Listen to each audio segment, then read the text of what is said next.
Gbolahan or Mr. Gbolahan Olejede. My name is Adesoye Adegoke, and I will be your host for the day. And we would also have the privilege of Pastor Adebayo Seni joining us. But like I said, we are lucky to have Mr. Gbolahan Olejede here with us. Mr. Gbolahan is currently leads a financial services group, is a financial expert with over 3 decades of experience. So I can assure you today, as much as we'll be talking about Nigerian banking and investment system, you have here with me someone that has wealth of experience. And sit tight, and you'll be willing to learn.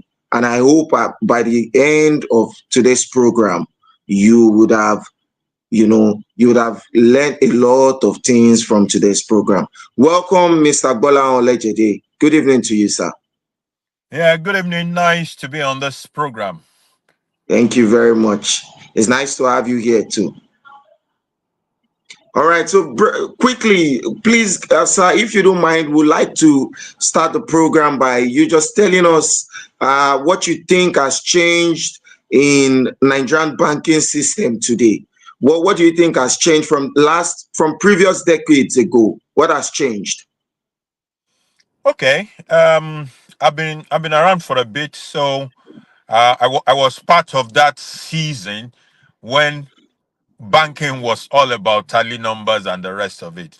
Of course, we have since migrated away from the lack of connectivity between branches of banks and between bank and another bank to a season of real-time online banking where whatever you're doing right now, in a matter of seconds, you're doing transaction in Lagos, in a matter of seconds, someone in Kano is receiving result. In fact, someone outside the country can also receive results within such a very short time.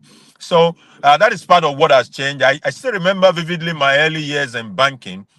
When you have what you call a clearing check, some of those clearing checks, they take as many as 7 days before they can clear, and in fact some take longer than 7 days to clear. So but today all checks can clear within 2 days. If you put it in today, by the next day it has cleared. Now, and that is a huge advantage, because in the days when you have to wait for more than a week for a check to clear, all sort of things could happen in between. But today, you can have access to the fund within a couple of days. Then, wherever you are, I remember some times ago, I was on the bridge, on Third Milan Bridge, and I saw someone who was hawking books. He was selling novels, and I saw a particular author that I normally like to read. So I called him, and then we agree on price. But it was when I wanted to pay that I realized I had no cash on me. So I just apologized to him. I said, "Oh, sorry, I have no cash on me." The next thing he said is, "They accept transfer."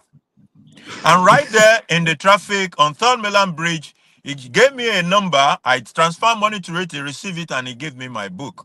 So a number of things has changed as far as the efficiency of the banking system is concerned. That is not to say that these efficiencies have not been challenged. There have been series of challenges along the pathway. Anybody will remember those months when Nigeria changed currency and the kind of pressure that it exerted on the banking system. Very And, correct. so the challenges are still there, but the efficiency level has increased dramatically over the years. Okay, thank you very much for that. Because I can't even try to imagine doing a transfer to somebody or carrying a checkbook to pay somebody, waiting for settlement and the likes. I can't even imagine that. So it must have really been challenging for our fathers, long time ago, because we are privileged to see the Yep, new banking indeed. system. Yeah. So, Indeed. but now speaking of the challenges, recently people have been worried about Nigerian banking system stability. We know what happened with Heritage Bank recently. I'm of the opinion The last time this happened was maybe with Polaris Bank, I think Sky Bank. So I never thought something like that could still happen again. So please, can you put clarity on what the challenges Nigerian banking system are currently facing today? You using the likes of Heritage Bank as a case study in this situation. Okay. I think the regulators, the Nigerian government, carried Heritage Bank on its back for too long without being decisive about what to do with the bank. Heritage Mm, Bank did not die in the year that it was pronounced dead. It has been dead like 5 years before that time. So the question was, what decision should CBN has taken? Should they have taken in that kind of circumstance? Should they have pulled the plugs much earlier? Should they have intervened like they intervened in several other banks? Or should they allow what happened to happen over a period of time? It's not an easy question to answer. Um, I like the fact that you put an example beside it. The example of the former Skybank, now Polaris. Now, Polaris was regarded as a systemically important bank. fine. What that Yeah. means is that the depositor base, the customer base, the loan base cut across several individuals and institutions. So that if a bank like that is allowed to die, the implication for the financial system will be very grave. It will come with what you call contagion. So some other institution will die after that by virtue of the contagion because it is a systemically important bank. So because of the systemic importance, CBN had to step in and put money in the bank to bridge the gap before they now eventually sold the bank. In the case of Heritage, which was a much smaller bank, in the wisdom of CBN, it was not seen as a systemically important bank. Although the CBN carried Heritage on its back for about 5 years before it finally decided that, look, I just have to let this guy go. And then they let it go. So for the regulator, it's tricky because you really have to be sure about what will be the implication of what you are doing. But once the regulator has decided that, look, this bank is not systemically important. If I pull the plug, yes, it might hurt a few things here and there, jobs, some money. Then the insurance, the deposit insurance, Nigerian deposit insurance will come in and pay some of the depositors a percentage of their money, and then everybody can be happy. It's different from if you pull the plug on a systemically important bank. Many other financial institutions will catch the contagion, will become defective. Okay, so but I'm looking at safety of the citizen because I know as much as I might not be a victim, but I'm quite sure that some people will be affected by what has happened, specifically in Correct. terms of the money that has been deposited in the bank. And don't you? And I'm quite sure if this happens, it causes trust issues with the Nigerian banking system. And if it causes trust issue, it can there's a ripple effect. It would still even go as further as affecting the economy. How can we prevent this from happening? Okay. A careful observer of the Heritage Bank issue will have noted that something was wrong. Heritage Bank did not publish any financials for more than 3 or 4 years before it finally died. That shows that something is wrong. So one of the things that consumers must also pay attention to is the fact that you want to know the performance of the bank that you are banking with. And the Mm, performance of the bank is found in the results. They will publish their result and you can see, oh, they are making money or they are making losses. If they are making losses, you might become cautious of what is going on. But it gets even worse when you now have a bank that you don't even know how it is doing because it did not publish account for a number of years. That was the mm. case of Heritage. Excuse me. But Sorry. I think there is a space for further citizens education.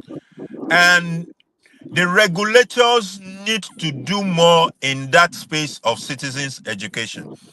It might be a different thing if some of the consumers or some of the customers or clients of that bank are aware that it has not been publishing its account. Then if a bank has not been publishing its account, CBN must be able to advise the consuming citizens about the status of that bank, rather than just allow things to go the way it went.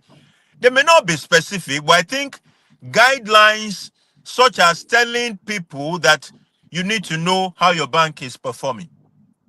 You need to do business with banks that are publishing their account, that you know what they are doing. So as a matter of fact, the law requires that banks should paste their result in their hall. So if you go to a banking hall of a bank, you cannot see the result of that bank. So you don't know what the bank is doing. It is not a good sign.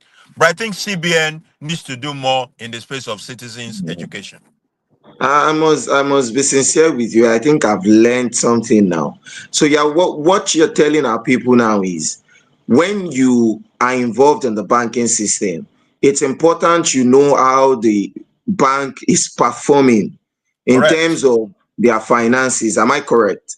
Yes, very important. So you look Very for their results, see that, oh, good. they are there, they are publishing result, or they are making profit, or they are making losses. If they are making Mm. losses, you might be cautious, but it gets very worrisome when there is even no result at all, which was the Okay, case of so we, Heritage then. we, majority of our people, they are, would I say, when it comes to financial knowledge, they lack some of this financial knowledge. Where do you advise we get this information from if you want to know the financials of the bank you're banking with? Where do we get it from? It will be in the banking hall. Okay. Yeah. So the branches are meant to put it on in the banking hall. You can see they will hang it somewhere there. But Oh, beyond that, which is why the citizens education is important. There are so many people who are, either by virtue of their remote locations or their level of education, they probably don't even go into the banking hall. They don't have any business except occasionally. In fact, for some of them, it is the bank officers that come to their shop to come and collect money. So they don't even go there, and there's no way for them to see those financial statements. So mm. in that kind of a situation, it's a challenge for the regulator to see how it can continue and sustain citizens' education so that they are aware of what is going on. I know they are doing a lot.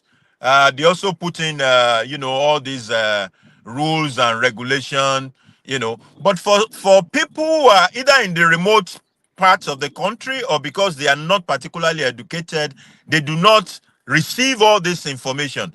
There must be a way that the regulator, maybe through radio, through even local language radio, can get certain citizens education for them to ensure that they are on top of the game. Thank you very much, Mr. Bola. Welcome, Pastor Adebayo. Yeah, Good thank evening to you. you, sir. Thank you, Adegoke. You are welcome, Mr. Olojede, to Impact 45. My first question to you is that since of Nigerian banks declare a profit after tax of 3.4 trillion, 3.41 trillion, why the Nigerian people are clamoring for poverty? The poverty rate has increased, but the banks are making more profit. Don't you see a disconnect between banking and the people in Nigeria? Yes, there is. And it's a very interesting dimension. And it's not just the banks that are making money. People who are liquid, all the people that are liquid and have a lot of cash of their own, are making a lot of money. Because when look at the contradiction. When interest rate is very high, like we have right now, when interest rate is very high, manufacturers, people who need money, who wants to borrow money to do business, are not able to borrow. So their own poverty is aggravated. On the flip side, people who have excess cash, liquidity, they only need to just take that liquidity and give it to government, either by buying treasury bill without doing anything. As a matter of fact, sometimes in 2024, the yield on treasury bill, 365-day treasury bill, was up to 30%. What that means is that the man who has access to 1 billion naira, he doesn't need to do anything other than to invest it in instruments that can give him 30%. At the end of the year, without lifting a finger, he has made 300 million naira without lifting a finger. So when the economy is in a situation in which interest rate is high, it creates opportunities for some people to make money, very little percentage of the people to make fantastic and unbelievable profits and money. At the same time, a whole lot of people will have to struggle through that high interest rate. Borrowers are struggling. People have already borrowed before and have to repay back. They are struggling because their interest rates are being reviewed almost on a monthly or bi-monthly basis. Immediately CBN jacks up interest rate, the banks will send them letters and they will increase their rates. So as the rate is increasing on loans and the loan people are suffering the burden, the returns for people who have money and have invested it is increasing. That right there is a contradiction. Because I discovered that the Nigerians are getting poorer, but the banks are declaring more profit. Yeah, Don't you? You can continue. You know, it also comes with its own challenges. So today, when you look at the results of those banks, and you see what they call the ECL, the estimated loss, the estimated loss on their loans, yeah, it is higher. So which means they are making more provision for loans that may go bad. When you have borrowed people money, and the people when you have lent people money, and the people you lend the money to are struggling, it will eventually lead to a lot more of those your loans going bad. And then all those things that you have declared may become challenged because you may not be able to realize some of those loans that you have given out. So banks, while they are making money right now, must be very cautious of that possibility that a sustained high interest regime will lead to a situation in which there is probability for more loan defaults if the people you have lent the money to are not able to pay back. But for now, they don't even have to do that much loan. They can continue to give a chunk of their money to government because government is paying very high interest rate. So why do I want to give my loan to that guy that I don't know whether he will pay me? I would rather just give the loan and buy treasury bill from government, buy government bonds and all of that. Government is there. Government will always pay me. And a lot of them have been playing in that space. Thank you, Mr. Olojede. The MPR, the monetary policy rate, the rate at which central bank is borrowing money to the commercial money bank is 27.5. Don't you think that rate is too high? It is very high. But considering certain complications in the economy, it might be difficult to cut the rates right now. You see, when the inflation rate is very high in an economy, once the inflation rate is high, and there is huge money supply, which is also one of the things that most Nigeria will say, this money supply that they say is so plenty, how come I cannot see it? But in reality, within the system, there's a lot of money. The money supply is huge. Once you have a situation like that, the tool that is available to CBN to try and bring down that inflation rate is by increasing the MPR, by increasing the general interest rate in the economy. It is believed that when you increase that interest rate, the number of people that are borrowing will reduce. When the number of people borrowing reduces, then the volume of cash that is in circulation will also reduce. And when the volume of cash in circulation reduces, then inflation will reduce because there is now a reduced cash chasing the goods. The volume of cash that is chasing the good is small. So everybody will now need to lower their price so that they can accommodate the prices. But is it working? It's not working. The reason, exactly. Mr. Lojede, it's not working. The reason why I said that now, if CBN is borrowing to commercial money banks at 27.5, and then the banks will now add their own margin. We take the loan. If you want to take credit, access credit from banks, it will be with between 35 to even a ridiculous rate. Yes. And the economy is not doing well because those people that needed to access money from the bank, they are not accessing the money because which business will you do with 35% interest rate? That is a part of the problem. You see, on the part of the problem is not a CBN problem. On the part of CBN, the tool that is available for it to solve the problem it is trying to solve is interest rates. So on the part of CBN, that is the best it could do. But where we need to bring more solution to the problem is on the fiscal side. CBN is a monetary guy. He only deals with monetary issues.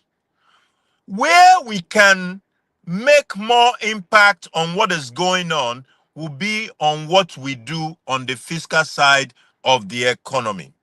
On the fiscal side, you see, part of the inflation that we are having in the country is not just because of monetary issues. It's not because of monetary issues alone. Our inflation is largely driven by cost. It is a cost push inflation. If we don't address those things that are pushing the cost, the CBN measure will not be able to have the right level of impact. So when you look at our inflation figure, you can begin to see where the problems are coming from. Number one is food. So there is food inflation in the land. Number two is energy.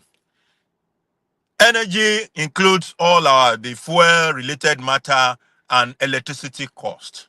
Those two items, energy cost and food cost, are key driver of our inflation.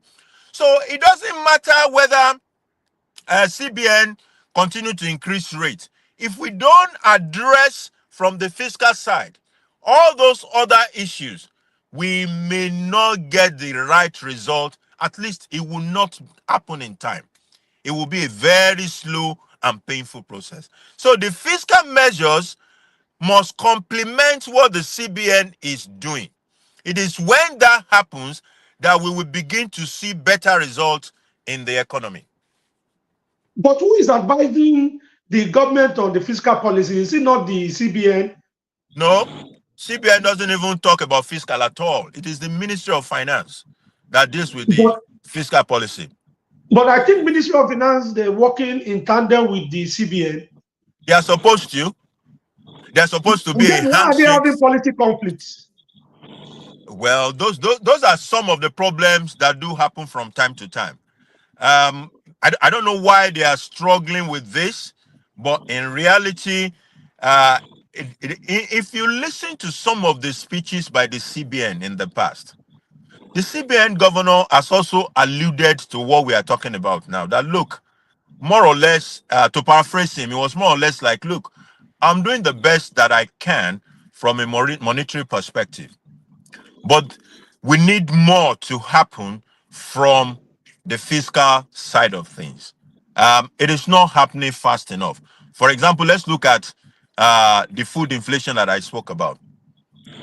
For several months, for close to 2 years, food inflation was the clear inflation driver of Nigeria. It's the number one item. In fact, when Nigeria says our headline inflation is 22%, when you go and look at the food inflation, it will be about 25%. It's higher than the composite figure, which shows that it is the one that is pushing everybody towards this high cost.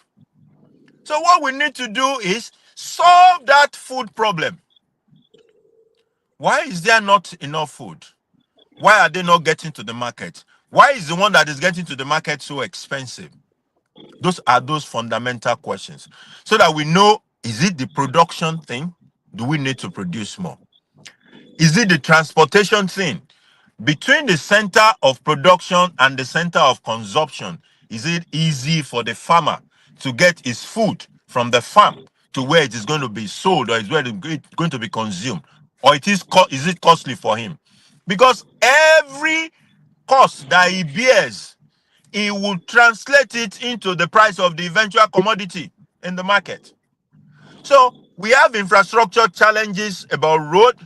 We have problem about storage. After that farmer has suffered to produce the goods, in certain agri product category today, more than 40% of what is produced gets damaged. It gets rotten because there are no storage facilities. There are no pre-processing to extend the shelf life of these items. Once the farmer cannot get it to the market, he has to begin to sell it cheaper in the, to whoever wants to buy at whatever price. So that in itself is not encouraging to the farmer to go back and do farming again. The last one he did, he lost 40% of what it should have been his money. To further complicate that is the issue of insecurity.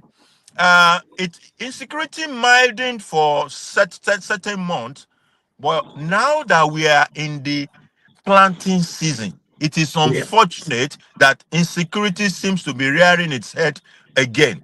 This is likely to complicate our food inflation further down the line.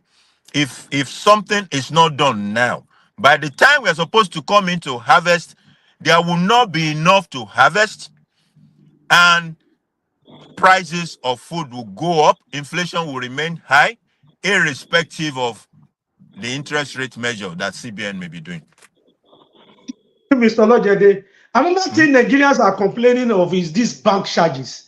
ATM, transaction fee, cash withdrawal fees, account maintenance, debit card fee. Why is it only Nigeria that if you leave 50,000 in your account today, you see it and you get 20,000? Why? Are banks meant to be taking these charges? No charges in Cameroon, no charges in United Kingdom, no charges in United States. Why is it that when you keep money in a bank that is supposed to pay you interest, they now deplete the money further? Why?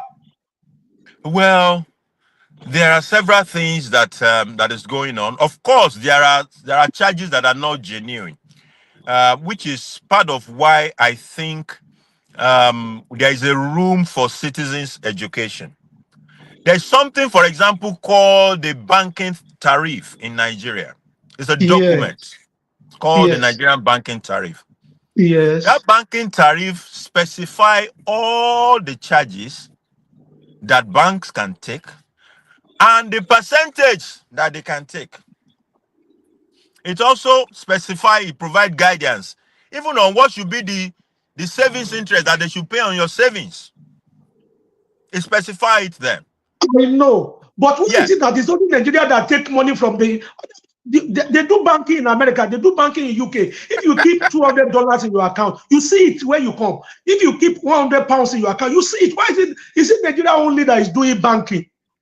You see, I will always go back to that place of citizen education. Let me give you an example. Recently, I was involved with some friends to open an account. And when we opened that account, it was one of us that first raised it, because once people deposit money in the account, I will get the alert. Okay, so I was getting the alert, SMS alert. And then one of the members reminded me that they are going to charge us for SMS alert. We should rather say it is email alert that we want. Email alert is free.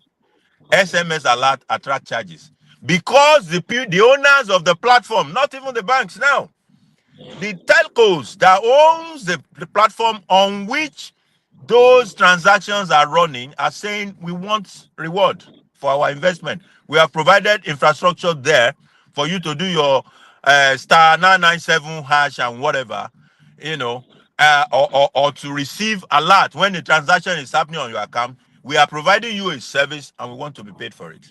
But we are receiving a lot in United Kingdom. We are receiving a lot and nobody charges us. Why? Most likely they are also email alerts. Most likely. I receive alert on my phone from UK, from US. I don't get debited for it. And what are the banks maintaining that they debit us for maintenance fee account? What are they maintaining? It's ridiculous. People are getting poorer, and banks are declaring more profit. I think the CBN needs to look into it. And for every charge that we feel are not something we want to bear or we should bear, we can complain to the Consumer Protection Agency. That is number one. Number two, we can go to banks that are not charging them. There are banks that are saying, bring your money, there is no COT. Bring your money, there is no discharge, there is no that charge. And there are quite a number of them right now. So people might also consider going to all those other banks that will not take the charges that we are fighting against. That is an option. But the regulatory authorities are not doing much in that regard. Why? Because we have 1.1 million complaints just for UBA and GTCO alone that have not been addressed this year. 1.1 million customer complaints. Do you think CBN is effective in tackling customer complaints? If it is 1.1 million complaints, I don't think CBN can handle that. There is no way. How many staff? How are they going to deal with that volume of complaints? It is not going to be an effective way to deal with those complaints. Rather, maybe what we can have, it will be consumer advocacy, in which the consumer will constitute themselves into a common front and make an advocacy that will force the hands of CBN to take certain policy direction as far as certain tariffs are concerned. Then I also observe that some of the charges are not even CBN charges. They are not even for the banks. So if a bank say you deposit money and it takes 50 naira now as stamp duty, it is not for the bank. The bank is only an agency for collection. Then you see something like VAT is also being charged on a fee that has been charged. The VAT is for government. The bank is only an agency of collection. The SMS alert charges, I think the bank shares part of it. The bulk of it is for the telecom. So the bank is only an agency of collection. So when you look at some of the charges that are there, they are not even for the banks, which is why maybe a consumer advocacy approach might work better. You know, that's what I think. Because 1 million complaints for CBN. No. Now, how many staff do they have in the entire country that are working for CBN? How long will it take to do that? It's not going to work. By the time those complaints are analyzed, you will find out that most of the complaints have the same pattern. For example, you might find out that SMS alert charges is 20% of the whole complaint. Yes, it's about charges. It's about bank charges. So a better way to address it is consumer advocacy, where the consumer will lobby the CBN to say, this particular charge that banks are taking, we need it moderated or we need it removed. And CBN has done a lot in that regard. I remember that some years ago, COT, for example, Commission on Turnover on current account, was 5 per mil, which is 5 naira for everyone on every 1,000 naira.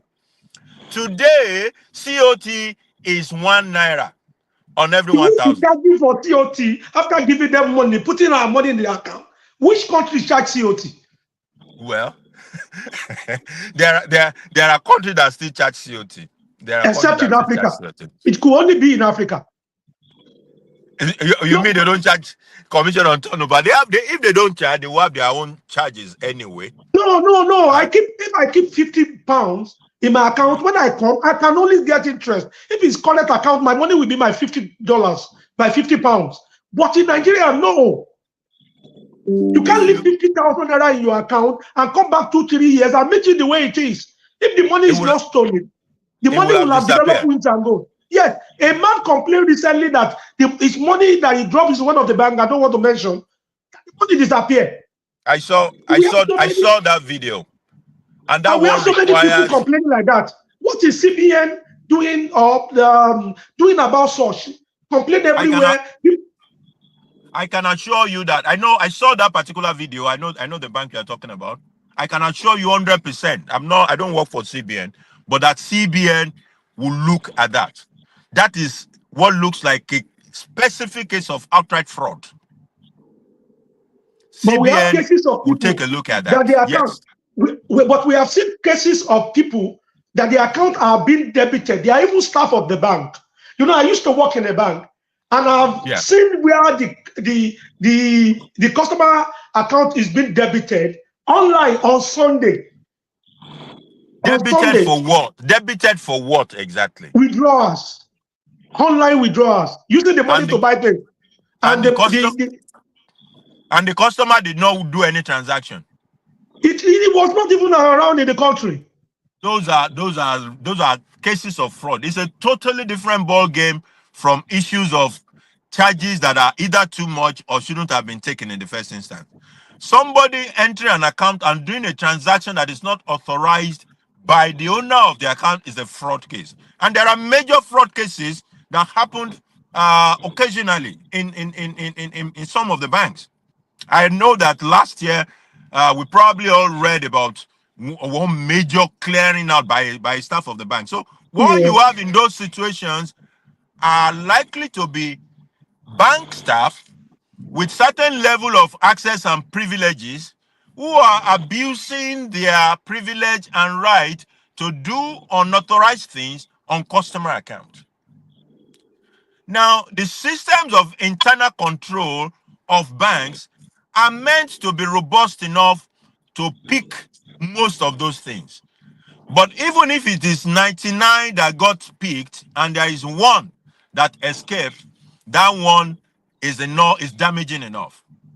So you see, banks are also continually trying to upgrade, the controls that are available over their system, because there are so many people that are sitting in many corners, ready to attack the banking system, to steal other people's money to gain access. Some of them are internal, some of them are external. Some of them are both internal and external, working together to gain unauthorized access into people's system. So the banks themselves are working continuously around the clock, making a lot of investment on IT and ICT to ensure that these cases are moderated or are properly managed. But there will still be cases that will escape. Thank you, Mr. Olojede. Before I ask Goke to continue, it's about this Ponzi scheme from MMM to CBEX. Do you think the regulatory authority, the SEC, Security and Exchange Commission, and CBN, they are doing enough to prevent Nigerians from this fraud? Do you think they are doing enough? I think there are gaps. And the gaps that I see are in citizens' education. And it's not just from the regulators as well. It's also even from other levels of leadership, including religious leaders and traditional leaders and communities, getting involved in telling people that there is nobody that can double your money in 1 month. If he can double your money, he won't even call. If he knows how to double money, he won't call you. He will go and gather money and borrow and do whatever and double it for himself. So that is a very wide gap for citizens' education, to understand the nature of investment and to know that, for example, I can tell anybody 100% that I can never fall victim of a Ponzi scheme. It is not possible. because I'm not looking to double any money. Can you Now, all say authoritatively that Nigerians are greedy? They are it is greedy? greed. It is greed. It is greed. That is the number one thing. The second thing is where there is an abuse of fiduciary relationship. So number one is greed. Number two is abuse of fiduciary relationship. Fiduciary relationships are relationships such that maybe a pastor to a congregation member. So there is a lot of trust in between that kind of relationship, or a father to a son, or a mentor to a mentee. So those kind of people, they are not even assessing the investment. Once the person that they trust says it is okay, then it is okay. If I'm someone who trusts my uncle, I have a particular uncle that I trust so much. Once that uncle says that investment is good, I'm not even going to bother to ask questions. I will invest. So that is the second category of people. But the number one driver is greed. Now, the place where I believe there is a lot of gap is in continuous citizens education. I've been involved in this in the days of MMM, where I had to, speak with people in my own circle of influence, including the staff of the organization I was working for, about MMM, to say that, look, there is no logic to this money that you are being promised. This is a scam. This is Ponzi. You're going to lose money here. And analyze how all these things work for them. Of course, it probably saved one or two people, but there are still some people who are saying, I know that is what it is. I know it's a fraud, but if I can quickly go in and come out before the thing will collapse, let me quickly do my own and get out. So some of those people who want to quickly do their own and get out, some of them got caught in the problem. When you now look at the CBEX situation, CBEX has offices all around. They were doing training. There was one particular office that they said they have in Ibadan. When I saw the image and I saw how huge that building where their CBEX signage hung, I asked myself, how did this escape the glance, or the sight Regulatory authority. of everybody, yeah, of all the regulatory authorities? I would have thought that somebody might have picked it and said, what are these guys really doing? And then ask questions. Of course, these fraudsters, they also understand the system. So they know how to beat the system. They know where the gaps are. For example, in Nigeria, if you are going to do anything investment, if you are registering a company that will be involved in investment, you must register with SEC. So what would they do? They will not present that company when they are registering it with CAC. They will not present it as a company that will be dealing in investment. Because if they present it as a company that is dealing with investment, there will be a requirement for SEC. So they won't do that. They will just present it in some other ways so that they can escape the glare of that regulator that is watching. So that one will just register it as a normal company, and then they will take that certificate and say they are registered. But registered to do what? I remember seeing one of the victims who said, look, I checked them. I found out that they were registered with CAC. They went to attend the training, and at the training, someone has brought up the issue of SEC.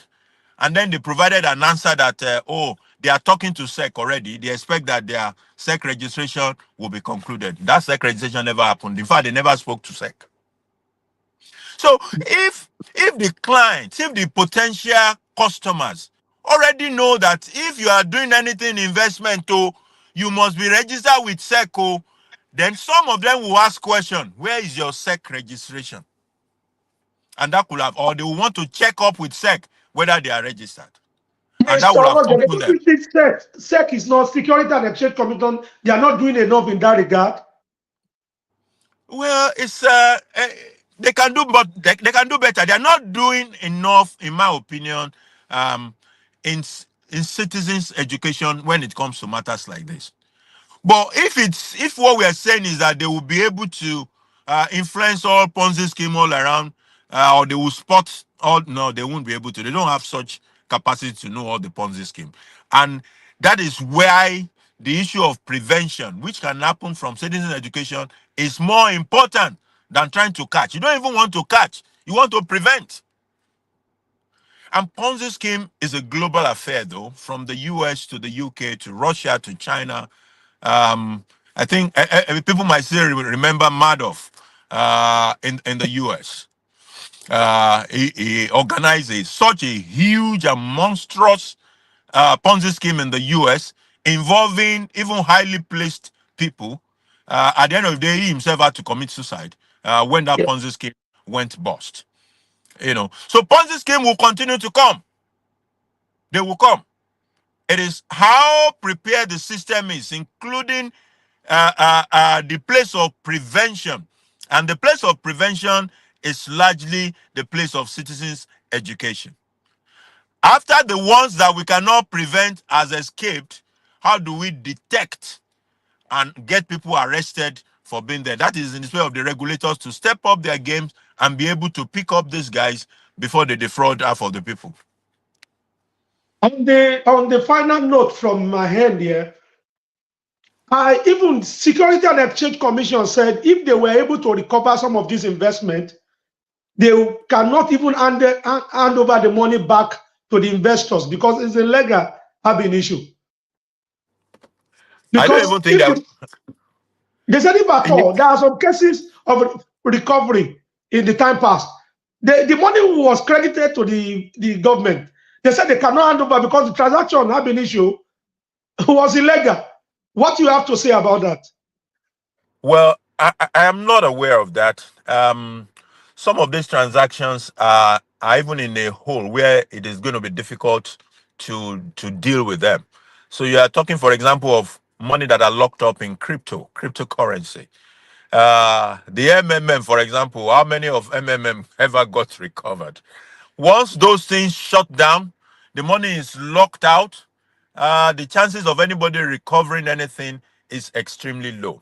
But if it is recovered, I don't want to believe that SEC will take the pleasure in sitting on the money. It's No, supposed to they be a said it's responsible. illegal. You can Google it. It's there. They said it's The illegal. point- They cannot return it back to the owner. That the money will have to go to government. It is not the customer that have done illegal thing. They said It they are is both the- illegal. That what you have put your money is an illegal scheme. It's not legal. That you don't have legal backing for your money to be returned back to you. I Googled it and I saw it. I was amazed. That's what I'm asking you. Yeah, well, if that is the case, that may be the legal opinion that their lawyer had given them. But that is an opinion. And there could be more than one opinion as far as the law is concerned. The only competent authority in Nigeria to talk about matters of law and make a decision on it is the court. So when it comes to that, when push comes to shove, and the lawyer say, you cannot receive this, another lawyer might come and say, yes, I have right to that money. And both of them will carry themselves before the court of law, which is the right authority to make pronouncement and interpretation of the federal government law in Nigeria, or in fact, any law in Nigeria. And that is where it will be finally settled. Thank you, Mr. Olojede. Let me hand over to Goke to continue with one or two other questions before we bring the program to a close. Okay, thank you very much, Pastor Adebayo. Thank you, Mr. Olojede. I think I'll just be asking one more question. And that question is, we spoke about investment. What would you advise our people to invest in? Because, you have quite a lot of people with some cash, maybe just laying there, doing nothing. But by the time you think about investment like CBEX, you think about things that have happened with, the likes of so many investments that young people or even older people they've done. What kind of investment would you advise our people to look into if you want to invest or if we want to invest? If you want to invest, number one is that you must determine that the organization through which you are going to be investing, and that organization must be legal. It must be allowed by the law to do what it is doing. So there are so many instruments that are available there that people can invest in. There is what you call equities, that is shares and stock, stock of companies. So if you want to invest in those, you must go to a licensed stockbroker. They will open a stock account for you and you can buy shares of companies that are of interest to you. They will also provide guidance to you on what to invest in. You can invest in bonds, federal government bonds, if you have the size, but to be able to ensure that many people can invest, there is also what federal government now calls federal government savings bond. So you can invest in federal government savings bond, and the returns is beautiful. The returns is about 17%, 18% per annum. You can invest in mutual funds.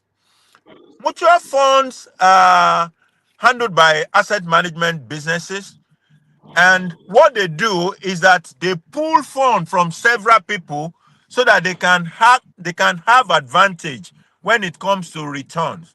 So what that means is that instead of investing 10,000 naira, where the company will now give you some ridiculous interest rate, why not take 10,000 naira from 1,000 people? By the time you do that, you probably will now have 10 million to invest. When you invest 10 million, the kind of return they will give you will be much better, so that you can now have better return that can be divided to the individual investors that have put the money together. There are other interesting investments, real estate, commodities, but those ones are a bit, they're called alternative investment. They require certain knowledge of that space. So if you don't know, you need to talk to people who know before you step into commodities or real estate. And whichever investment you choose, make sure that the organizations you're dealing with are licensed to do what they are doing. Very important. Okay, so with respect to the license you spoke about, what are the licenses that we are watching out for, or we should watch out for? Any organization that is doing investment must be registered with SEC. Okay. So whether it is, if you say you are doing shares, you are doing bonds, you are doing all this, you must be registered with SEC. So when you get to their office, you will see their SEC license. It must be displayed in the office. It will be there. They will hang it on the wall. If it's not hanging, then ask. If you don't want to ask, check from SEC itself. Go to the SEC website. They will give you a list of the capital market operators. Look for their name there. Is it there? If it is not there, don't do business with them. Okay. Then for institutions that are CBN licensed institutions, for example, finance houses, banks, microfinance banks, all those ones can also offer some investment instruments. So they can ask you to come and do fixed deposit. They can do commercial papers. They can have bankers acceptance. They can have all those instruments that you can invest in. But be sure that they are licensed. If somebody say I'm a microfinance bank, ask to see the license. The license of an MFB must be displayed in the banking hall of the MFB. If you can't find it there, ask them, or go to CBN. Go to the CBN website. Ask for the list of microfinance banks in Nigeria. Look for their name. If it is not there, don't do business with them. Thank you very much, Mr. Agbola. In fact, I must be sincere with you. This session has really been impactful to me. But lastly, I didn't plan to ask this question, but because of my people, I need to ask this question. What's your stand on cryptocurrency in terms of investment? Cryptocurrency, my advice on cryptocurrency is that seek to understand it. There's nothing wrong with it. As a matter of fact, the Security and Exchange Commission in his recent approved law has included provision for cryptocurrency. Before, the Security and Exchange Commission was more or less not talking about cryptocurrency. So some people were worried But now cryptocurrency is already part of what Security and Exchange Commission has officially spoken to in terms of regulation. So it's a legit transaction, but like every other thing, be sure of who you are dealing with and be sure you have a fair understanding of the instrument that you are investing in. Thank you very much, Mr. Gbolahan Olojede. In fact, I wish and I believe, Pastor Adebayo, we must still have a proper conversation with Mr. Olojede. We need to invite him to have this conversation with the church properly. Thank you. Thank you so very much, Mr. Gbolahan Olojede. We are grateful for you to have honored our invitation to Impact 45. Thank you. God bless you. Thank you. Bye-bye. Bye-bye. Have a beautiful week ahead. Thank you, viewers. We want to appreciate you for staying tuned with us on Impact 45. Until last Sunday of the month of May, we will get back to you. And people are clamoring for Family Matter too. So people have sent a lot of mail to me that we invited only women. So that we need to invite men to talk their view on Family Matter. Until then, God bless you. Be impactful. Bye.